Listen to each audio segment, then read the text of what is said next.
Hello दोस्तों, स्वागत है आपका अपने यूट्यूब चैनल पर। आज हम VMOU कोटा जो यूनिवर्सिटी है उसमें हिंदी भाषा कौशल का BA फर्स्ट सेमेस्टर का जो पेपर होने वाला है, पेपर कोड है HBK01। HBK01 जो हिंदी कौशल का पेपर होने वाला है उसका संपूर्ण सारांश पढ़ेंगे। हिंदी भाषा का स्वरूप कैसे आया, किस प्रकार देवनागरी लिपि। तो आपको वीडियो अच्छा लगे तो चैनल को सब्सक्राइब जरूर करना प्लीज़, और इसी प्रकार की वीडियो देखने के लिए वीडियो को लाइक शेयर जरूर करें और चैनल को सब्सक्राइब करें। तो चलो शुरू करते हैं। हिंदी भाषा का स्वरूप और विकास, यह VMOU कोटा यूनिवर्सिटी के लिए है, जो भाषा हिंदी भाषा का कौशल दिया गया है पेपर में। तो HBK01। तो चलो शुरू करते हैं। हिंदी भाषा का स्वरूप और विकास। तो हिंदी भाषा की प्रमुख आधुनिक भारतीय आर्य भाषाओं में से एक है। जो हिंदी भाषा है उसका स्वरूप कैसे है और उस विकास कैसे हुआ उसके बारे में पढ़ेंगे। तो हिंदी भाषा भारत की प्रमुख आधुनिक भारतीय आर्य भाषाओं में से एक है, जो एक भाषा है हिंदी। इसका विकास संस्कृत, इसका विकास कैसे हुआ? तो सबसे पहले आई थी संस्कृत, प्राकृत, अपभ्रंश और प्रारंभिक हिंदी आई थी इसके बाद, अपभ्रंश के बाद, और फिर आधुनिक हिंदी के क्रम में हुआ इसका विकास। तो आपको याद रखना है, सबसे पहले आई संस्कृत, संस्कृत के बाद में प्राकृतिक भाषा बनी और अपभ्रंश रूप इसका होते होते प्रारंभिक हिंदी बन गई। इस प्रकार आधुनिक हिंदी क्रम में हुआ इसका विकास। तो हिंदी भाषा का स्वरूप कैसा है? तो हिंदी भारोपीय भाषा परिवार की भाषा है। जो कहाँ की भाषा परिवार की है? तो भारोपीय भाषा परिवार की है। एक नंबर में पूछा जाता प्रश्न है। यह भारतीय आर्य भाषा शाखा से संबंधित है। जो भारतीय आर्य भाषा थी उसी की शाखा से संबंधित है। हिंदी की लिपि देवनागरी है। ये प्रश्न कई बार इंपॉर्टेंट प्रश्न है, पूछा गया प्रश्न है। तो हिंदी की लिपि देवनागरी लिपि है। अच्छे तरीके से याद रखना है, हिंदी की लिपि देवनागरी लिपि है। हिंदी का मानक रूप खड़ी बोली पर आधारित है। जो हिंदी का मानक रूप है वह खड़ी बोली पर आधारित है। हिंदी भारत की प्रमुख समर्थक एवं साहित्यिक भाषाओं में से एक है। जो साहित्यिक भाषा है उसमें से भी एक है हिंदी। आप देख सकते हो हिंदी वो भारत में, हिंदी में संस्कृत, अरबी, फारसी, तुर्की, अंग्रेजी आदि भाषाओं के शब्द मिलते हैं जो हिंदी में है। जो संस्कृत के शब्द भी हिंदी में यूज़ होते हैं, अरबी भाषा के भी शब्द यूज़ होते हैं, फारसी के, और हम बाद में पढ़ेंगे किस प्रकार के शब्द थे, तो अगली स्लाइड पर पढ़ेंगे। तो हिंदी का विकास कैसे हुआ? हिंदी का विकास क्रम, तो सबसे पहले आई संस्कृत, जो वैदिक भाषा थी, महाराज लिखते थे, जो संत साधु संत होते थे वह लिखते थे। इसके बाद में इससे बनी पाली, प्राकृत भाषा बनी थी। जन भाषा के लिए सरल रूप हुआ था इस संस्कृत से थोड़ी। उसके बाद में शोर सैनी प्राकृत बनी। हिंदी विकास की आधार भूमि थी ये। और इसके बाद में शोर सैनी अपभ्रंश बनी थी, अपभ्रंश रूप था इसका हिंदी का। उसके बाद में बनी प्रारंभिक हिंदी, जो सिद्धनाथ और जैन साहित्य में लिखी गई थी, जो प्रारंभ में हिंदी थी। अब आधुनिक हिंदी जो अभी हम बोलते हैं, खड़ी बोली पर आधारित है। आज जो हम हिंदी बोलते हैं वह आधुनिक हिंदी है। इस प्रकार इतनी प्रक्रियाओं के बाद हिंदी भाषा का रूप मिला। तो आपको याद रखना है अच्छे तरीके से। अब है हिंदी के विकास की प्रमुख अवस्थाएं कौन कौन सी थी।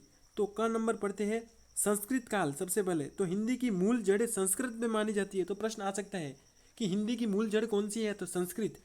संस्कृत वैदिक और लौकिक दो प्रमुख रूपों में विकसित है। तो वैदिक और लौकिक, वैदिक संस्कृत और लौकिक संस्कृत में विकसित है। तो वैदिक संस्कृत में ऋग्वेद है, यजुर्वेद है, सामवेद है, अथर्ववेद है, आपने पढ़ा होगा कहीं। अब लौकिक संस्कृत में है जैसे कि कालिदास की रचनाएं हैं, भास है, भवभूति है आदि। इस प्रकार दो वैदिक काल और लौकिक संस्कृत में विभाजित है। अब पढ़ते हैं ख नंबर, प्राकृत काल। संस्कृत के सरल जनभाषा रूपों से प्राकृत भाषाओं का विकास हुआ। मतलब प्राकृत भाषा का विकास कैसे हुआ? तो मतलब संस्कृत के सरल, मतलब एक पहले संस्कृत आई, उसके बाद में प्राकृत काल, उसके बाद में अपभ्रंश काल। हमने ऊपर भी लाइन वाइज पढ़ा था ऊपर। तो संस्कृत के सरल जनभाषा रूपों से प्राकृत भाषाओं का विकास हुआ। शोर सैनी, मागधी, महाराष्ट्री। शोर सैनी थी उस समय, मागधी थी, महाराष्ट्री थी। इस प्रकार उस समय थी। तो शोर सैनी, मागधी, महाराष्ट्री आदि प्रमुख प्राकृत थी। हिंदी के विकास में शोर सैनी प्राकृत का विशेष योगदान माना जाता है। अब घ नंबर, अपभ्रंश काल। प्राकृत के बाद अपभ्रंश भाषाओं का विकास हुआ। इसके बाद इसका हुआ, इसके बाद इसका हुआ, इसके बाद इसका हुआ, और इसके बाद इसका होगा। हिंदी के निर्माण में शोर सैनी अपभ्रंश की महत्वपूर्ण भूमिका रही है। इस काल में भाषा पहले की अपेक्षा अधिक सरल और जन सामान्य के निकट हुई है।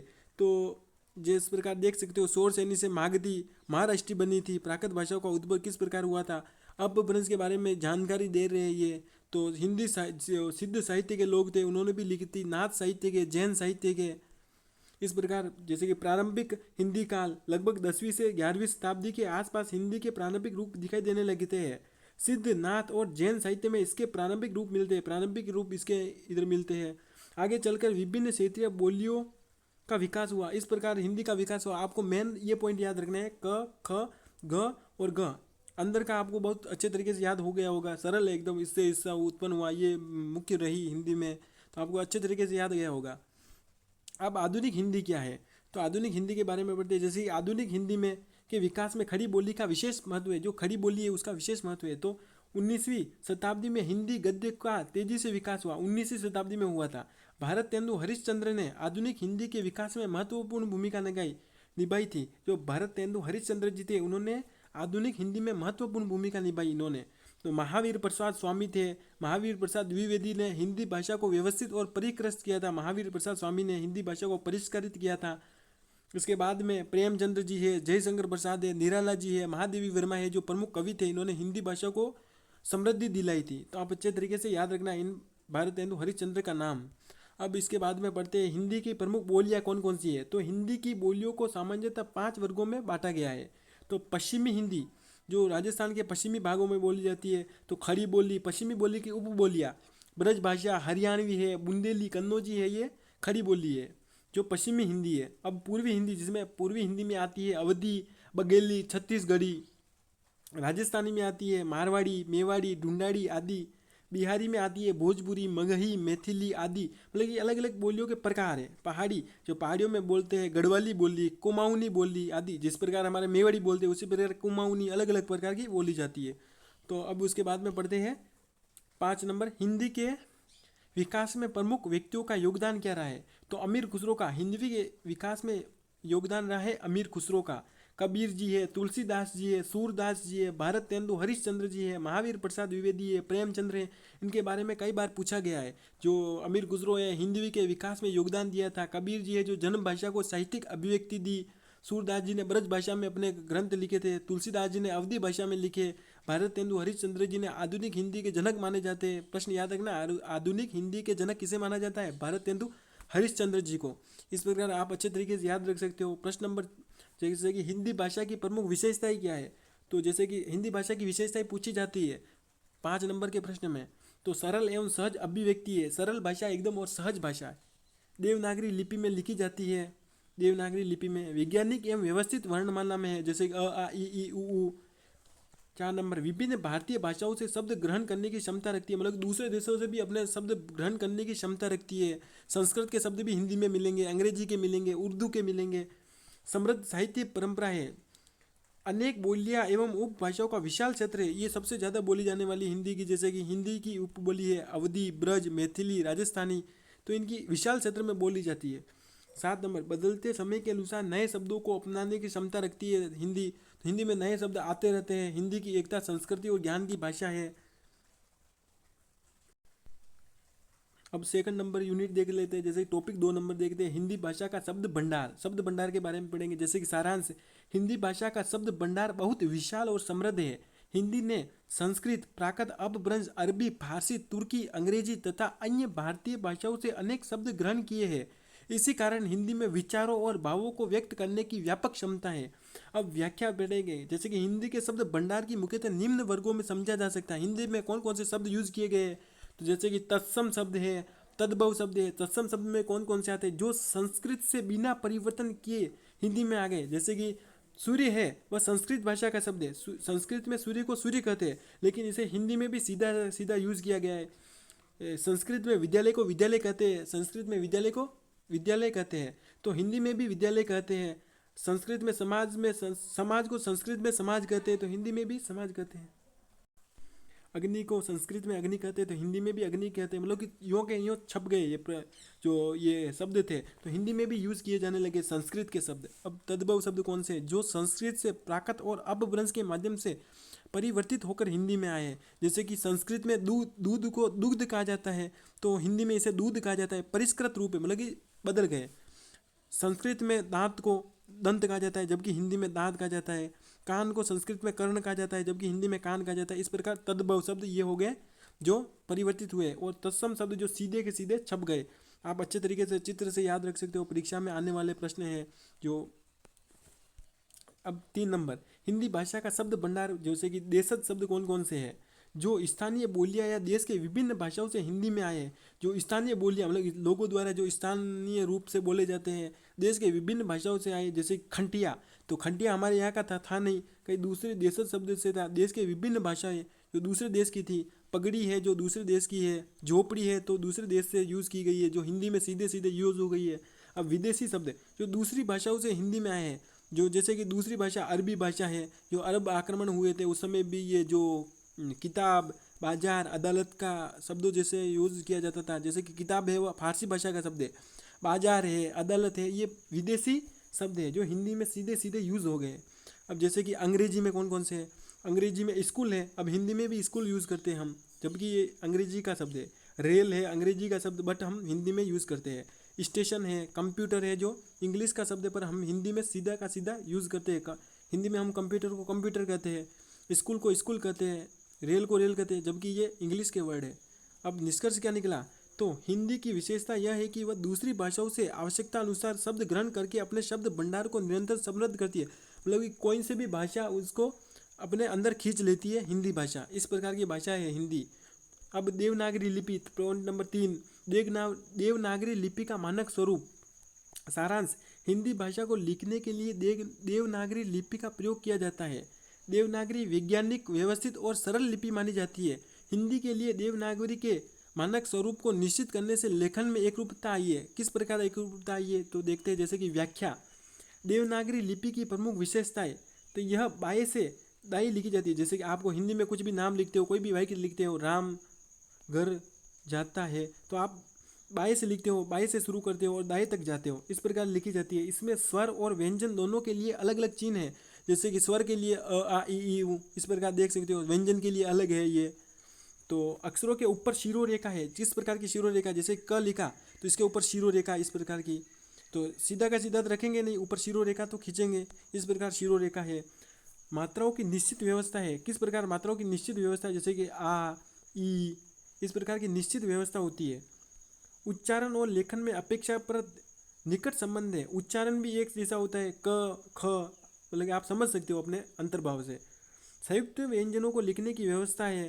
देवनागरी में हिंदी के साथ संस्कृत, मराठी और नेपाली आदि भाषाएं भी लिखी जाती है। देवनागरी के साथ लिखी जाती है, जैसे कि अन्य भाषाएं हैं। देवनागरी में हिंदी के साथ संस्कृत, मराठी और नेपाली आदि भाषाएं भी लिखी जाती है। तो आपको पता है हिंदी कौन सी भी भाषा एक्सेप्ट कर लेती है। लेखन की शैली है बाएं से दाएं, अच्छे तरीके से याद रखना है, पूछा जाता है देवनागरी लिपि की लेखन शैली कौन सी है, दिशा कौन सी है, तो बाएं से दाएं इस प्रकार लिखते हैं हम कोई भी लाइन। तो अब देवनागरी लिपि का मानक स्वरूप और देखते हैं। जैसे कि देवनागरी में कई शब्दों, ध्वनियों को लिखने के लिए अलग अलग तरीके प्रचलित है। लेखन में एकरूपता लाने के लिए मानकीकरण किया गया है। इससे पुस्तकों, समाचार पत्रों, शिक्षा, प्रशासन और कंप्यूटर आदि क्षेत्रों में हिंदी लिखना अधिक व्यवस्थित हुआ है। देवनागरी से व्यवस्थित हुआ है, जैसे कि बाएं से दाएं लिखी जाती है। इस कारण इसमें स्वर और व्यंजन दोनों के लिए अलग अलग चिन्ह होते हैं। अक्षरों के ऊपर शिरो रेखा होती है। मात्राओं की निश्चित व्यवस्था होती है। उच्चारण और लेखन में अपेक्षाकृत निकट संबंध है। हमने ऊपर भी पढ़ा है ये पूरी की पूरी लाइनें। जैसे कि देवनागरी लिपि की प्रमुख विशेषता है शिरो रेखा। हिंदी पर हम शिरो रेखा खींचते हैं, ये लाइन खींचते हैं ऊपर। जो मात्राएं व्यवस्थित होती है, जैसे कि आ की मात्रा, क्ष, संयुक्त व्यंजन होते हैं, श प्लस श, संयुक्त व्यंजनों की व्यवस्था होती है इसमें। देवनागरी लिपि में लिखे जाने वाली प्रमुख भाषाएं, हिंदी, देवनागरी में हिंदी भाषा लिखी जाती है, संस्कृत भी है, मराठी है, नेपाली है, कई प्रकार की भाषाएं लिखी जा सकती है। अब पॉइंट नंबर 4 पढ़ेंगे। हिंदी भाषा की संवैधानिक स्थिति क्या है, जो राजभाषा घोषित है। तो भारत का संविधान में है। सारांश, भारत के संविधान में हिंदी को संघ की राज्य भाषा के रूप में स्वीकार किया गया है। राजभाषा है हिंदी। हमारे संविधान के अनुच्छेद 343 के अनुसार संघ की राजभाषा हिंदी है और लिपि देवनागरी। आपको अच्छे तरीके से याद रखना है, कई मोस्ट इंपॉर्टेंट प्रश्न है ये। 343 में है, अनुच्छेद कौन से, 343 में राजभाषा घोषित किया गया है हिंदी को और देवनागरी लिपि को। अब पढ़ते हैं व्याख्या। संविधान के अनुसार अनुच्छेद 343 में संघ की राजभाषा हिंदी और लिपि देवनागरी की गई है। संघ के सरकारी कार्यों में हिंदी का प्रयोग किया जाता है। जो कोई भी भारत देश में कोई कार्य होता है, उसमें जो पत्र मतलब कि जो पत्र बनाए जाते हैं, उसमें हिंदी भाषा का प्रयोग किया गया है, क्योंकि राजभाषा घोषित की जा चुकी है। अंग्रेजी का भी सरकारी कार्यों में प्रयोग जारी रखा गया है। अंग्रेजी भाषा को भी महत्व दिया गया है। राजभाषा अधिनियम 1963 तथा इसके बाद के प्रावधानों ने हिंदी और अंग्रेजी के सरकारी प्रयोग को व्यवस्थित किया है। हिंदी को पूरे देश की राष्ट्रभाषा घोषित नहीं किया गया है, पूरे देश की राष्ट्रभाषा घोषित नहीं किया गया है, बट राजभाषा मतलब कि कोई भी राज्य में कोई भी चीज़ घोषित की जाती है तो हिंदी में की जाती है। हिंदी को पूरे राष्ट्रभाषा घोषित, ये याद रखना, राष्ट्रभाषा घोषित नहीं है, राजभाषा जो किसी राज्य में बोली जाती है। यह अंतर परीक्षा की दृष्टि से बहुत ही महत्वपूर्ण है। राष्ट्रीय भाषा घोषित नहीं है, राज्य भाषा घोषित है, राजभाषा न कि राष्ट्रभाषा। प्रश्न पूछा जाता है तो संविधान में हिंदी को संघ की राजभाषा माना गया है, जो राज्य होता है उसकी राजभाषा माना गया है। अनुच्छेद 343 में हिंदी और देवनागरी लिपि का प्रयोग किया गया है। संघ के सरकारी कार्यों में हिंदी का प्रयोग होता है, जो राज्य होते हैं उसमें सरकारी कार्यों में हिंदी का प्रयोग होता है। अंग्रेजी का भी सरकारी कार्यों में प्रयोग तो होता है लेकिन उतना नहीं। राजभाषा अधिनियम 1963 हिंदी अंग्रेजी के सरकारी प्रयोग को व्यवस्थित किया है। इस समय हिंदी को राष्ट्रभाषा घोषित नहीं किया गया है, जबकि राज्य भाषा घोषित किया गया है। तो राजभाषा और राष्ट्रभाषा में अंतर कैसे कि राजभाषा सरकारी कामकाज में प्रयोग की जाने वाली भाषा, राष्ट्रभाषा पूरे राष्ट्र की प्रतिनिधि भाषा के अर्थ में प्रयोग। जैसे कि अब महाराष्ट्र में क्या ये थोड़ी घोषित है हिंदी, क्या तो राज्य में बोली जाती है, इसलिए राजभाषा घोषित है। अब जैसे कि पॉइंट नंबर और देखते हैं, भारत के संविधान को संघ की राजभाषा के रूप में स्वीकार किया गया है। हमने ऊपर पढ़ा है, ये पूरा का पूरा पढ़ लिया है। जैसे कि राजभाषा क्या है, तो सरकारी कामकाज में प्रयोग की जाने वाली भाषा होती है, इसे राजभाषा कहते हैं। ये प्रश्न पूछे जाते हैं अंतर के रूप में, अच्छे तरीके से याद रखना है। राजभाषा कौन सी है, सरकारी कामकाज में युक्त होती है। और राष्ट्रभाषा पूरे राष्ट्र की प्रतिनिधि भाषा के अर्थ में प्रयुक्त होती है। अब भारत के संविधान में हिंदी को राष्ट्रभाषा नहीं बल्कि संघ की राजभाषा घोषित किया गया है, अच्छे तरीके से याद रखना है, कंफ्यूज नहीं होने का। ये पूरा का पढ़ लिया हमने ऊपर। अब भूमंडलीकरण, पांचवा पॉइंट है भूमंडलीकरण के दौरे में हिंदी क्या है। जो भूमंडलीकरण का समय था उसमें दौर हिंदी का क्या था, तो कंप्यूटर मीडिया की हिंदी एवं हिंदी भाषा का अंतर्राष्ट्रीय स्वरूप।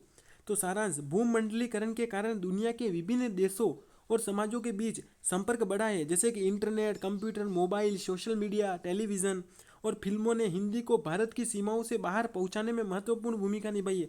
जैसे कि बाहर जो फिल्म देखते हैं लोग, तो हमारे यहाँ पर हिंदी भाषा का प्रयोग किया गया है, तो वहाँ हमारी हिंदी भाषा को बढ़ावा मिला है, बाहर के देश के दूसरे लोग देखते हैं। आज हिंदी का प्रयोग अनेक देशों जैसे कि शिक्षा, व्यापार, मनोरंजन, संचार के क्षेत्र में हो रहा है। इस प्रकार हिंदी भाषा को बढ़ावा मिला है। तो आप देख सकते हो भूमंडलीकरण का प्रभाव किस प्रकार रहा है। तो दुनिया में देशों और समाजों के बीच संपर्क बढ़ा है, विचारों, ज्ञान और संस्कृति का आदान प्रदान तेज हुआ है। हिंदी का प्रचार प्रसार विश्व स्तर पर होने लगा है। व्यापार, शिक्षा, मनोरंजन और संचार के लिए नए अवसर हिंदी में खुले हैं। कंप्यूटर मीडिया की हिंदी, जैसे कि हिंदी में वेबसाइट है, ईमेल है, संदेश लिखे जाते हैं हिंदी में। आप हिंदी में संदेश लिख सकते हो, ईमेल लिख सकते हो। ऑनलाइन शिक्षा और डिजिटल सामग्री भी हिंदी में उपलब्ध है, जैसे कि हम अभी पढ़ रहे हैं। हिंदी में ब्लॉग, समाचार, सोशल मीडिया भी लेखन है। हिंदी टाइपिंग, वॉइस टाइपिंग भी सुविधा है हिंदी में। यूनिकोड के कारण हिंदी का प्रयोग आसान हुआ है। हिंदी के अंतर्राष्ट्रीय क्षेत्र, जैसे कि भारतीय प्रवासी समुदाय, हिंदी फिल्में, संगीत, भारतीय संस्कृति, टेलीविज़न, इंटरनेट, इस प्रकार कई तरीकों से हिंदी को बढ़ावा दिया गया है। जैसे कि हिंदी के अंतर्राष्ट्रीय स्वरूप, हिंदी आज भारत तक सीमित नहीं है, विश्व में अनेक देशों में हिंदी पढ़ी लिखी बोली जाती है। हिंदी फिल्मों, भारतीय संगीत, संस्कृति में ही नहीं, हिंदी दुनिया के कई क्षेत्रों तक पहुँचाया है। विदेशों में रहने वाले भारतीय समुदाय पत्र पत्रिकाओं, शिक्षा, सांस्कृतिक कार्यक्रमों के माध्यम से हिंदी का प्रचार करते हैं। जो बाहर हमारे भारत देश से बाहर, भारत के लोग जो दूसरे देशों में रहते हैं वो हिंदी का प्रचार करते हैं, वहाँ पर जाकर प्रसार करते हैं, हिंदी भाषा को महत्व दिलाते हैं। अब पढ़ते हैं नेक्स्ट स्लाइड। जैसे कि कंप्यूटर मीडिया की हिंदी एवं हिंदी भाषा का अंतर्राष्ट्रीय स्वरूप, कंप्यूटर में भी हिंदी होती है। इस प्रकार हिंदी को बहुत बड़ा बढ़ावा मिला है। भूमंडलीकरण के कारण दुनिया के विभिन्न देशों, समाजों के बीच संपर्क बढ़ा है। हमने ऊपर भी पढ़ा है, जैसे कि भारत की सीमाओं से बाहर पहुंचाने में महत्वपूर्ण भूमिका निभाई किसने, इंटरनेट ने, कंप्यूटर ने, मोबाइल ने, सोशल मीडिया ने। हिंदी बाहर गई है इससे। आज हिंदी का प्रयोग अनेक देशों जैसे कि शिक्षा, व्यापार, मनोरंजन में होता है। वेबसाइट में भी हिंदी का प्रयोग हुआ है, ईमेल में भी हिंदी का प्रयोग हुआ है, ऑनलाइन शिक्षा में हिंदी का प्रयोग हुआ है, ब्लॉग, समाचार पत्रों में हिंदी का प्रयोग, सोशल मीडिया में हिंदी का प्रयोग हुआ है। तो इस प्रकार आप कई तरीक़ों से देख सकते हो हिंदी का इस प्रकार बढ़ावा मिला है हिंदी को। अब जैसे कि मीडिया की हिंदी, टेलीविज़न, समाचार पत्र, रेडियो, फिल्मों, डिजिटल मीडिया ने हिंदी के प्रसार में महत्वपूर्ण भूमिका निभाई है। उदाहरण, मीडिया हिंदी सामान्यतः हिंदी, आपने मीडिया, आपको जो समाचार पत्र देखते हो, टीवी पर कोई भी समाचार देखते हो तो हिंदी में देखते हो। इस प्रकार उनको बढ़ावा मिला है। हिंदी को सरल, प्रभावशाली, जन सामान्य के अनुकूल होती है। इसमें हिंदी के साथ अंग्रेजी, अन्य भाषाओं के शब्दों का भी प्रयोग किया गया है। उदाहरण, mobile, internet, online video download करते हो आप हिंदी में।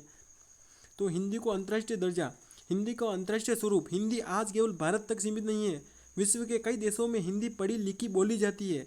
हिंदी के अंतर्राष्ट्रीय विस्तार में मुख्य योगदान रहा है, जैसे कि भारतीय प्रवासी समुदाय का, हिंदी फिल्मों का, भारतीय संगीत, टेलीविज़न, इंटरनेट, हिंदी साहित्य, इस प्रकार कई तरीक़ों से हिंदी को बढ़ावा मिला है। तो वीडियो अच्छा लगा हो तो प्लीज़ चैनल को सब्सक्राइब, वीडियो को लाइक शेयर जरूर करें इसी तरह की वीडियो देखने के लिए। और आपको कौन सा भी वीडियो चाहिए तो कमेंट जरूर कर दे। धन्यवाद, मिलेंगे नेक्स्ट वीडियो में।